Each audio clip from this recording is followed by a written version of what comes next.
For taking vacations while in office, often criticizing him for golfing, tweeting about it at least 27 times. So far, estimates show that President Trump has played golf 242 times. Wait a second. That can't be right. Yeah? Is it? That's it. He has golfed since being president 242 times? That is correct. Wait. How much is that? $588,000 spent on golf carts alone? Yeah, from third-party vendors. Oh, my God. So, Jonathan Lemire, 1 out of 3. I mean, this guy, after criticizing Barack Obama for golfing, this guy has spent 1 out of 3 days of his presidency, 1 out of 3 days of his presidency at a Trump-owned facility. And just one trip to Mar-a-Lago cost $3.4 million.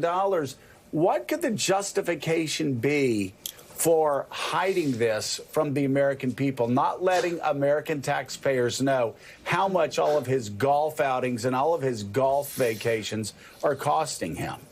There isn't much of a justification. They just simply don't want to tell us. I mean, the president, even in Washington, let's remember, he has never eaten dinner at a restaurant outside of one that's in the Trump Hotel. It's only his properties. And then after that, it's either trips to Bedminster, New Jersey, his club up north, or, of course, down south to Mar-a-Lago. I was just there last week as part of his lengthy vacation. He was in the Palm Beach. He stayed at his Palm Beach resort 16 days, all but 2 of them. He made the short drive across the water to his golf course in West Palm Beach. All but 2. He spent time there. And look, the president's entitled to a vacation. All presidents are.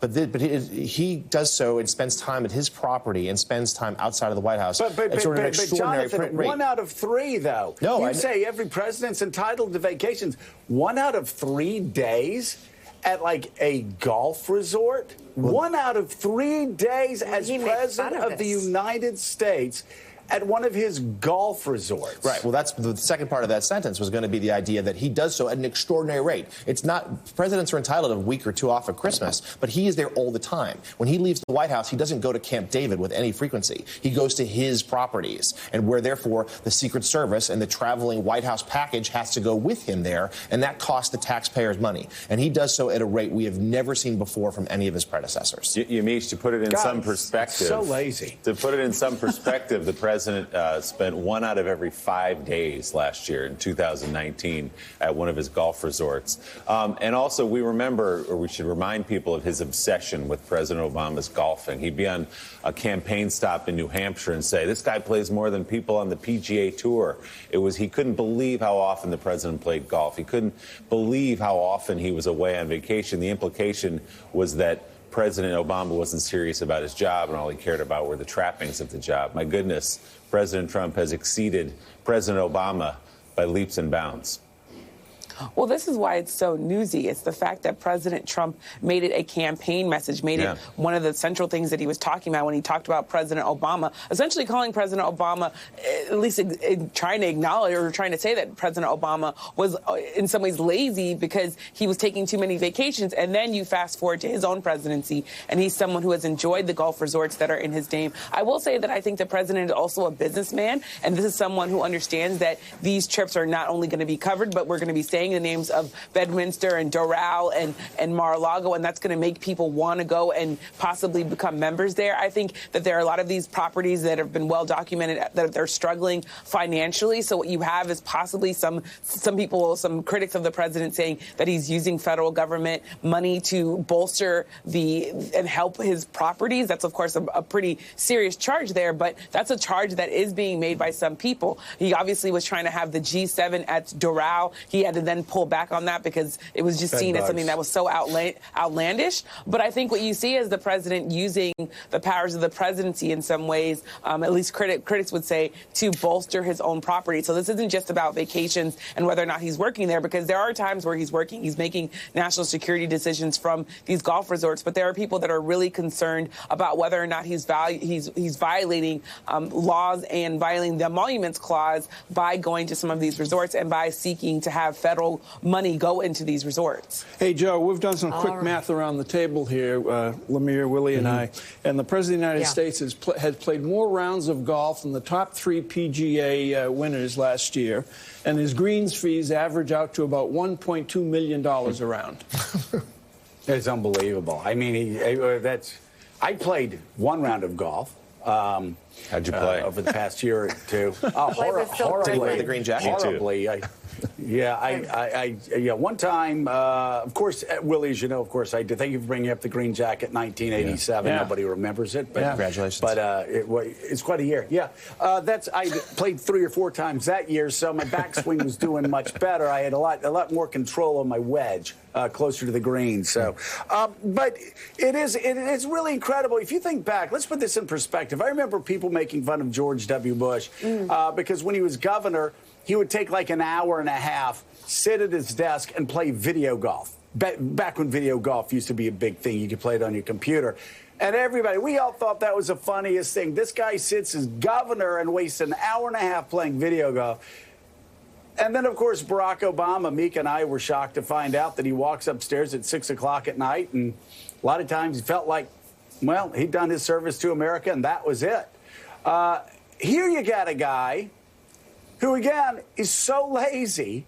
He's taken 1 out of 3 days off as president, hanging out at a golf resort that taxpayers pay for so he can get richer while he's lazing around on the job playing golf.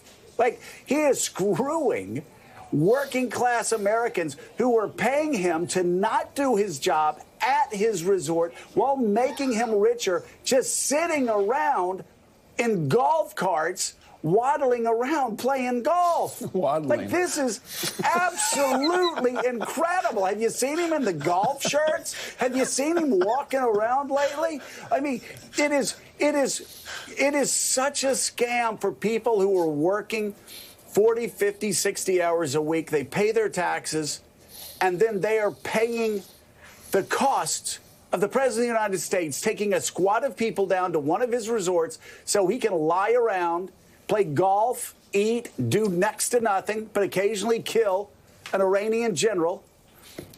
And then they have to pay for it. Plus, they have to pay for all the Secret Service people and all the other people, the support people that are staying at Donald Trump's place. So he's skipping school, getting richer, and working class Americans in Wisconsin and Michigan and Ohio and Pennsylvania and Florida and in every other state is paying for it. It is outrageous, and Willie, especially outrageous, because he criticized Barack Obama for playing too much golf. Have you ever seen Barack Obama's golf swing?